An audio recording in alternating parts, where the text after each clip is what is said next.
নমস্কার, সময় বাংলা সংবাদে আপনাদের স্বাগত। আপনাদের সাথে আমি প্রীতি। দেখে নেব আজকের বিশেষ সংবাদ। থানায় ঢুকে পুলিশকে মিষ্টিমুখ করালেন দিলীপ ঘোষ, দিলেন সাহসের বার্তা। পশ্চিমবঙ্গে সাম্প্রতিক পরিস্থিতির মধ্যেই পুলিশ কর্মীদের মনোবল বাড়াতে ব্যতিক্রমী উদ্যোগ নিলেন বিজেপি নেতা দিলীপ ঘোষ। তিনি সরাসরি থানায় গিয়ে পুলিশ কর্মীদের মিষ্টিমুখ করান এবং তাদের সঙ্গে কথা বলে সাহস যোগান। এদিন তিনি পুলিশকে উদ্দেশ্য করে বলেন, বাংলার মানুষ আপনাদের এখনো ভালোবাসেন, ভরসা করেন। আপনারা আপনাদের মতো করে কাজ করুন, ডিউটির মতো ডিউটি করুন। তার এই বক্তব্যে পুলিশের প্রতি আস্থা ও দায়িত্বশীলতার বার্তা স্পষ্টভাবে উঠে আসে। দিলীপ ঘোষের এই উদ্যোগকে ঘিরে রাজনৈতিক মহলে ইতিমধ্যেই আলোচনা শুরু হয়েছে। অনেকের মতে বর্তমান পরিস্থিতিতে পুলিশের ভূমিকা অত্যন্ত গুরুত্বপূর্ণ, আর সেই প্রেক্ষিতেই তাদের পাশে দাঁড়ানোর এই বার্তা।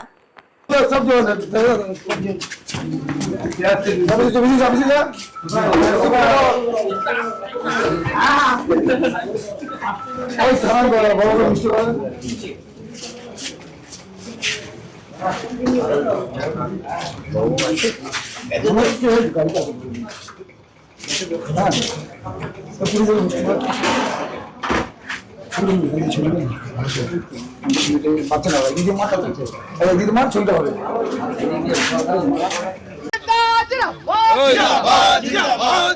ভোটের পরে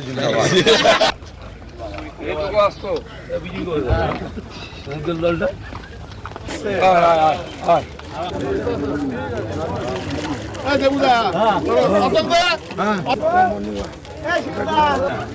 ফটো খিটতে হবে, না হলে স্কুলে যাবে না আজকে। দাদা এই হাতটা একটু না ভালো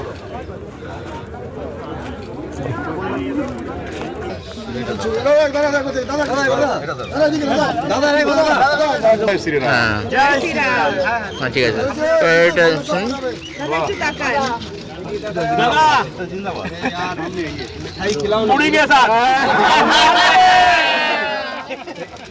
একটু ঝালমুড়ি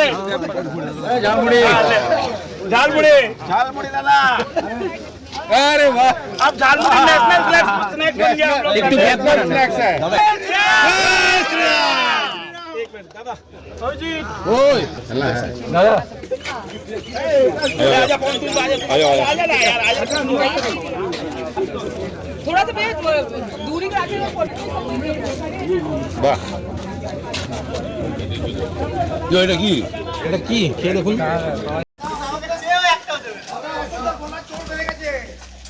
দাদা ছেড়ে একটু এদিকে এসো।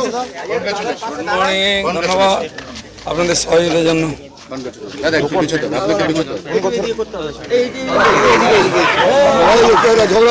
টিএমসি গোষ্ঠীদ্বন্দ্ব সবাই রেডি? সব ঠিক আছে? আচ্ছা,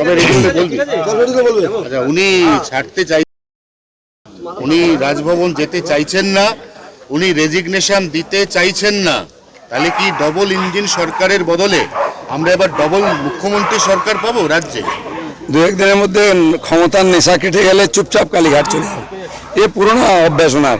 হ্যাঁ, না করবো না, দেবো না, তারপর লাইনে এসে যান। পাবলিক ওরা ধাক্কা দিয়েছে, এখন কোথায় থাকবে না? রিটায়ারমেন্টের বয়স হয়ে গেছে, পাবলিক বলছে সন্ন্যাসে যান, ম্যান্ডেট এসে গেছে।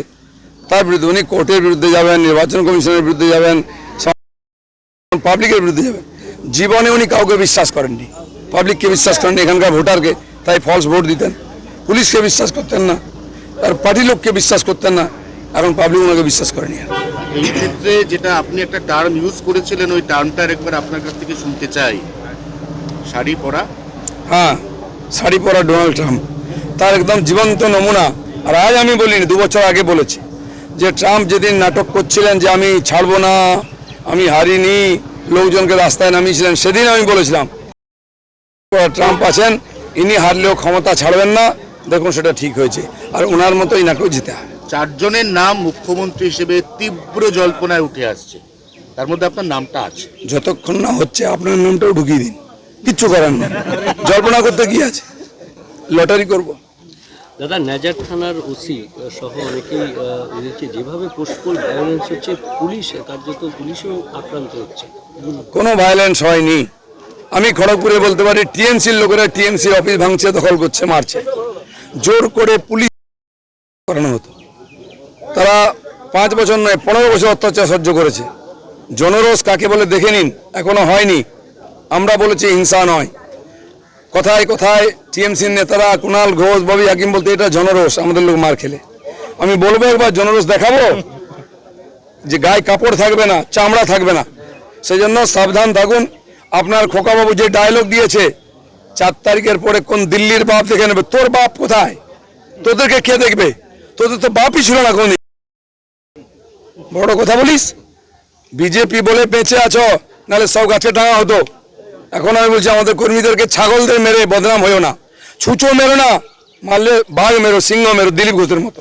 আচ্ছা, মমতা বন্দ্যোপাধ্যায়, অভিষেক বন্দ্যোপাধ্যায়ের বাড়ির সামনে থেকে সমস্ত পুলিশ, অতিরিক্ত সমস্ত গার্ডের সবকিছু রিমুভ, সরিয়ে নেওয়া হলো। দিল্লির বঙ্গভবনে 42 জন পুলিশ ছিল, 72 জন বসে বসে খেত। আর এখানকার পেটি পেটি টাকা যেত গাড়ি করে, ট্রেনে করে, সেগুলো জজ থেকে আরম্ভ করে সবাইকে দেওয়া হতো। সব তথ্য আমার কাছে আছে। লোককে ওখানে রুম দেওয়া হতো না, আমাদেরও দেওয়া হতো না, এমপিদের মেয়েদেরকে, তাদেরকে লাত মেরে তাড়ানো হয়েছে। আর এখানে কালীঘাটের যে রাস্তা, হরিশ মুখার্জি রোড, একদিন বন্ধ ছিল, সেটা খুলে গেছে। এরকম পশ্চিমবাংলায় কোনো ব্যারিকেড থাকবে না, কারোর সামনে সব খুলে দেওয়া হবে। দাদা এই জয়ের পেছনে রসায়নটা কি? রসায়ন জনগণ অনেক আগের থেকে মন ঠিক করে রেখেছিল, আপনারা বুঝতেই পারেননি। আমি ভোটের দিন আগেও, ভোটের দিন সকালেও বলেছি 200-এর বেশি আসন পাবো, রিভার্স হবে। তাই হয়েছে। যে মানুষের সঙ্গে থাকে, মানুষের মানুষ কত কষ্টে ছিল, এই মহিলাদের উপর অত্যাচার, এই লুটপাট, এমন কোনো বাংলায় মানুষ নাই যাকে লুট করা হয়নি, অত্যাচার করা হয়নি। সরকারি যোজনার টাকা থেকে আরম্ভ করে জমি বাড়ি দোকানপাট সব জায়গায় লুট করা হতো। স্কুলে বাচ্চা ভর্তি করুন, পয়সা দিন। হসপিটালে বয়স্কদের ভর্তি করুন, টাকা দিন।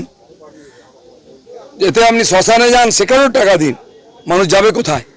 তাই মানুষ এটা করতে বাধ্য হয়েছে। যেখানে কোনোদিন ভাবিনি জিতবো, সেটা জিতেছি।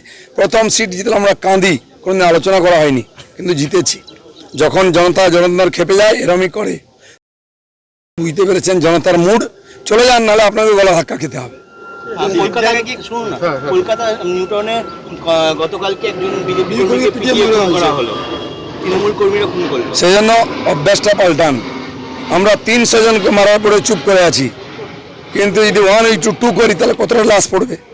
এখনো পাল্টাচ্ছেন না, কিন্তু পাল্টে বেশি না। দিলীপ ঘোষকে ওখানে দাঁড়াবে, সামনে দাঁড়িয়ে থেকে বাকি করাবো। আমি এখনো বলছি, বাধ্য করবেন না। এবার পরবর্তী ভাবনা চিন্তা কি? শান্তি হবে, শান্তি পর্ব শুরু হবে, উন্নয়ন হবে, নতুন বাংলা হবে। দিলীপ ঘোষকে কি মুখ্যমন্ত্রী পদে দেখা যাচ্ছে? কল্পনা করুন।